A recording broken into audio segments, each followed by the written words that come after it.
I begin this second video with the adjectives commonly used to describe the three periods of Beethoven's compositions: delightful, lively, and Mozartian are used for the first period, which include the early string quartets and the early piano sonatas, as well as the first two symphonies.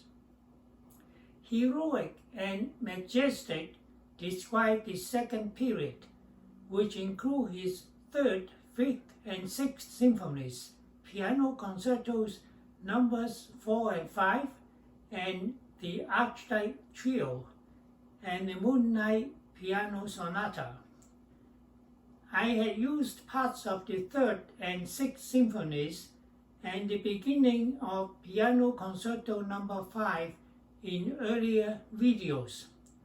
You should listen to them in full to appreciate the heroic and majestic nature which so characterize his middle period compositions. On a side note, we are blessed to live in an amazing age when we can listen to almost any music on YouTube. The music of the late period is profound, sublime, contemplative, withdrawn, and difficult. They are represented by the late piano sonatas and especially the 6 late string quartets. The following quote is from the book Men of Music by Wallace Brockway and Herbert Weinstock. Quote, "These last 5 string quartets are considered difficult to understand. The sensuousness and war emotionalism of the middle period have vanished. It is not easy to come away from a first hearing of these quartets with a desire to hear them again. But if we do survive the first shock of this aesthetically shaped art and go back to it again and again, we are almost certain to end up thinking the last 5 quartets among the most soul-satisfying music ever composed." End of quote.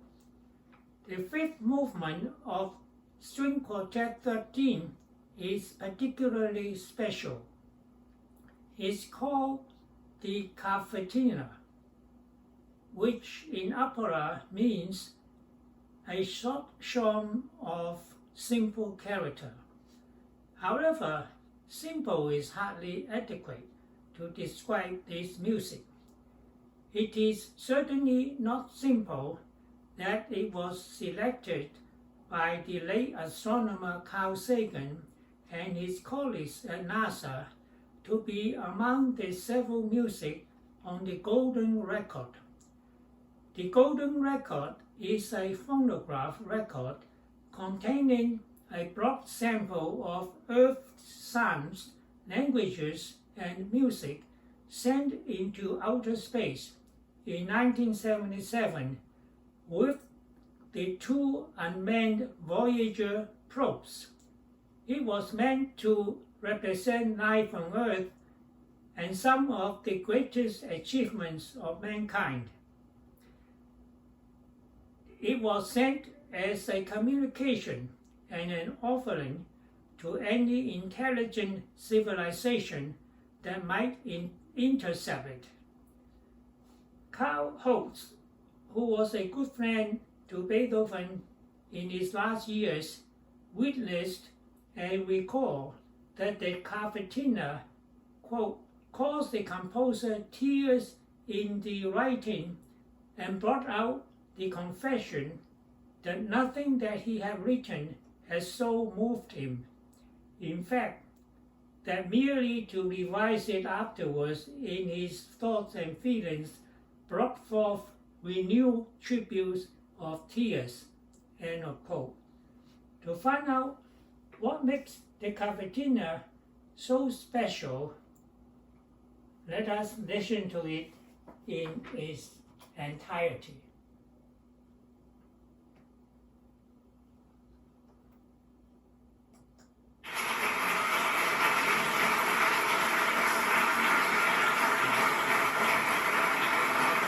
Good evening. Good.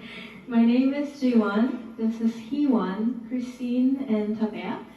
And we'll be playing for you the movement Cavitina from Beethoven's String Quartet, Opus 130.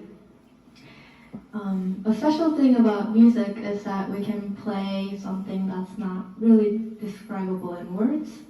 And I think this movement is an example of that.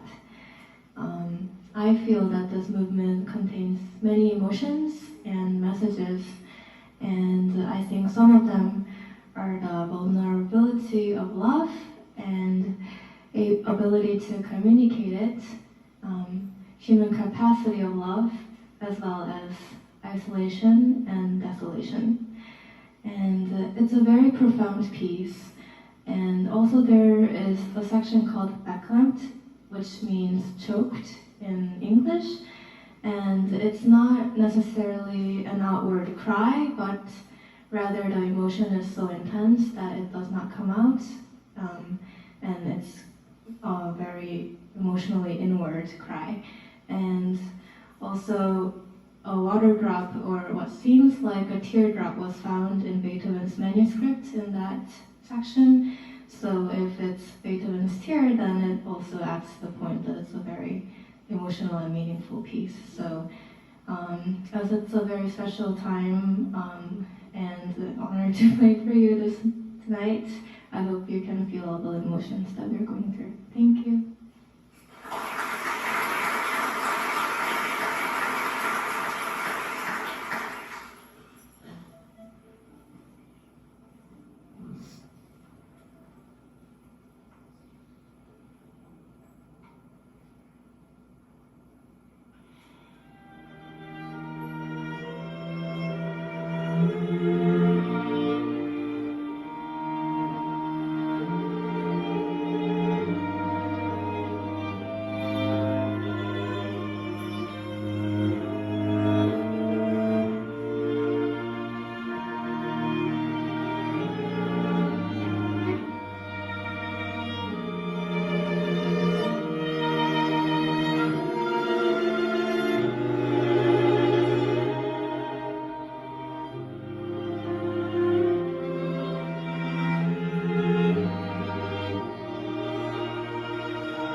In the next video, we'll hear the composition that Beethoven composed just before he died.